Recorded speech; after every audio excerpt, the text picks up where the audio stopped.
Bom dia, meus amados irmãos, graça e paz do Senhor Jesus, sempre louvado seja o nome do Senhor. Estamos nos momentos finais de Mateus, momentos duros, difíceis. E o Senhor Jesus, tendo já celebrado a ceia com os seus discípulos, ele vai orar ao Senhor, se preparando para o momento mais difícil de sua vida, a crucificação. Então, a palavra do Senhor em Mateus 26, versículo 36 a 46, nos conta como foi este momento antes dele ser capturado e então entregue para os sacerdotes, também depois para os governadores, e passar por aquele momento de humilhação, momento de dor, momento em que ele foi açoitado. Então, antes disso, ele foi ao Getsêmani, um jardim em que ele escolheu para orar ao Senhor. Diz que em seguida, ou seja, após a ceia, foi Jesus com eles a um lugar chamado Getsêmani e disse a seus discípulos: assentai-vos aqui enquanto eu vou ali orar. Foram todos os discípulos, menos o Judas, que já tinha saído para levar consigo os homens que iriam prender o Senhor Jesus, guardas, pessoas de responsabilidade e de confiança dos sacerdotes, porque o objetivo era prendê-lo e matá-lo. Então, 11 dos discípulos foram com Jesus até o Getsêmani. Mas o Senhor Jesus, mais uma vez, como fez algumas outras, ele separou apenas Pedro e os dois filhos de Zebedeu, ou seja, Tiago e João, para se afastarem um pouco dos demais e então orar ao Senhor. O propósito de orar é se preparar. Observem que o Senhor Jesus, ele é 100% humano e ele está ali agindo perfeitamente como humano. A dependência do Pai, a fraqueza que ele mesmo vai expressar, encontrar na carne, na natureza humana. Ele não tinha pecado. Então ele não está se referindo à maldade que entrou na natureza humana, ou seja, o pecado que passou a fazer parte da natureza humana. Ele não se refere a isso, porque ele não tinha pecado. Como Adão, ele nasceu sem pecado, sem inclinação para o mal, mas a própria fragilidade da humanidade. Então ele vai orar. Ele vai buscar a graça, ele vai buscar auxílio na dependência, sabendo que o Pai é gracioso e poderoso para dar suporte. E isso já é um conforto que já podemos aplicar para nossas vidas. Quando nos sentimos frágeis, devemos clamar, porque Deus é bom e pode nos socorrer em nossas necessidades. Ele vai orar.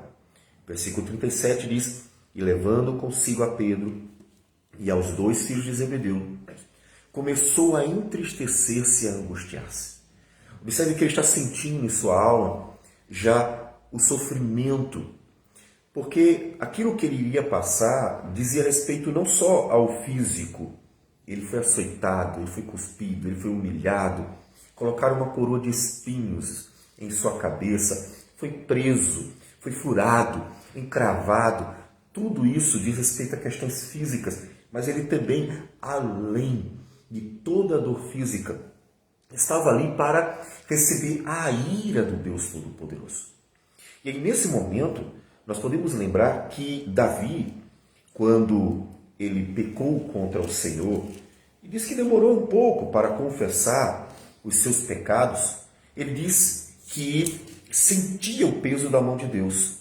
Enquanto calei os meus pecados, envelheceram os meus ossos, pelos meus constantes gemidos todo dia, porque a tua mão pesava dia e noite sobre mim, e o meu vigor se tornou em sequidão de estio. É o Salmo 32, versículo 3 e 4. Então observe que Davi fala do peso da mão conduzindo o seu filho ao arrependimento. Logo ele confessa os seus pecados. Então podemos entender que Jesus, que está ali para sofrer em nosso lugar, para carregar a nossa dor, para ser punido pelos pecadores, está sofrendo o peso da mão de Deus, que logo adiante viria em forma de maus tratos físicos, mas já estava presente, podemos dizer, desde o seu nascimento, mas mais intensamente no final de sua jornada ministerial, por meio de todo uma angústia que pesa o corpo inteiro. Ou seja, ele sentiu o peso da ira de Deus em sua mente, o peso da ira de Deus em seu coração. Ele sentia porque ele estava ali para sofrer o juízo divino pelos pecados de seu povo. Então ele estava se entristecendo, ele estava se angustiando. A dor de carregar os nossos pecados, a dor de ser maltratado pela justiça de Deus, ou seja, de forma justa, por causa dos nossos pecados. E é por isso que ele vai clamar. Versículo 38 ele diz: então lhes disse, a minha alma está profundamente triste até a morte. Ficai aqui e vigiai comigo. Observe a profundidade que ele menciona, está sentindo a angústia do peso da mão de Deus, que para nós mostra duas coisas. Primeiro, quanta graça, quanto amor, se colocar à disposição voluntariamente para carregar este fardo tamanho pesado, para nos livrar deste juízo. Por outro lado, também nos leva a refletir, e aqueles que nos ouvem, que ainda não pensaram na necessidade de crer de fato em Jesus como Senhor e Salvador, a refletir o quão duro, o quão severo e justo será o juízo de Deus sobre os que negaram a Cristo. Jesus sentiu a dor, sentiu a angústia, o peso da mão de Deus. E então, diz o texto, versículo 39 de Mateus 26, que adiantando-se um pouco, prostrou-se sobre o seu rosto, orando e dizendo, meu Pai, se possível, passa de mim este cálice. Todavia não seja como eu quero, e sim como tu queres. Observe que ali ele está mostrando que está difícil. Ele é homem. O Deus homem está sentindo totalmente a dor, a dificuldade de estar sentindo ali o peso da mão de Deus. Então, se possível, passa de mim. Todavia, quando ele diz, não seja como eu quero, é porque naquele momento estava difícil suportar. Ninguém quer passar pela dor, ninguém tem prazer, porque senão seria masoquista. Ninguém tem prazer na angústia, na dor, no sofrimento. Ele também não. E ele clama ao Senhor. Todavia, observe que ele conhece a vontade de Deus. Jesus não está dizendo, eu não sei o que o Senhor quer, então seja feita a tua vontade. Às vezes nós oramos nesse sentido. Às vezes nós dizemos, Senhor, eu queria muito fazer aquilo dali. Mas a gente fica na dúvida se aquilo é o melhor, não consegue ver uma clareza na Bíblia quanto qual seria a melhor escolha, porque parece que ambas são boas. E aí a gente pede que Deus dê uma direção. Senhor, dirige-me, Senhor, conduz-me conforme a tua vontade. Esse pedir a vontade de Deus significa, eu não sei, mas o Senhor sabe o que é melhor para mim. Então a gente entrega. Nesse momento, não é isso que Jesus está dizendo. Jesus não está dizendo, seja feita a tua vontade, porque eu não sei qual é. Jesus está dizendo, o que eu, nesse momento, estou sentindo é a vontade de desistir. É que está difícil demais carregar esse fardo. Mas, Senhor, a tua vontade é o oposto. A tua vontade é a cruz do Calvário. A tua vontade é que eu cumpra a obra da redenção e glorifique teu nome. E seja glorificado também, vencendo os pecados e depois a morte. Jesus sabe qual é o plano. Jesus sabe qual é a vontade do Pai. Então, quando ele diz, não seja como eu quero, e sim como tu queres, quando ele fala da vontade do Senhor, ele está dizendo, Senhor, eu estou orando, mostrando minha fraqueza, sentindo a dor, a angústia, mostrando como é difícil, mas não atenda ao meu pedido. Não escute esse meu pedido. Não, Senhor, eu quero que seja feita a tua vontade. Ali, ele mostra a sua submissão ao Pai, o seu prazer em fazer a vontade do Pai. Diz preferir sofrer, sentir a dor, a angústia, para fazer a vontade do Pai, do que ter a sua vontade satisfeita.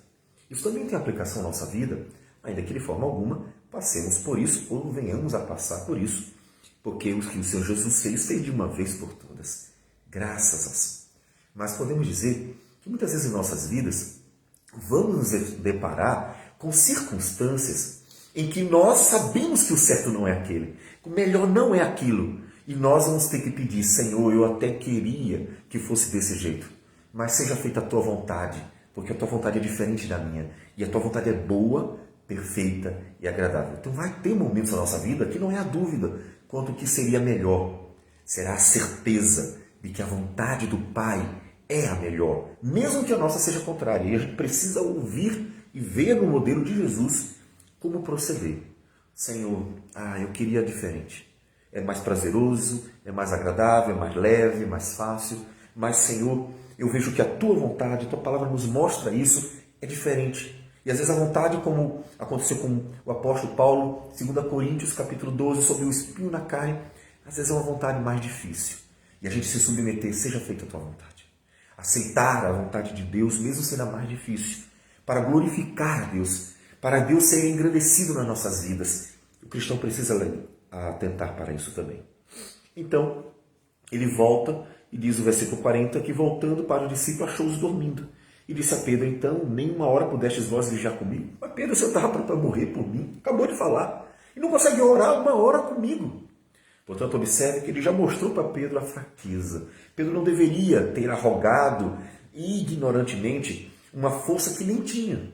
Ele deveria preferir ser fraco na presença do Senhor, para que o poder de Deus se manifestasse nele, como Jesus está fazendo, como Paulo lá na frente fez, como disse em 2 Coríntios 12. E então ele diz, vigiai e orai, para que não entreis em tentação.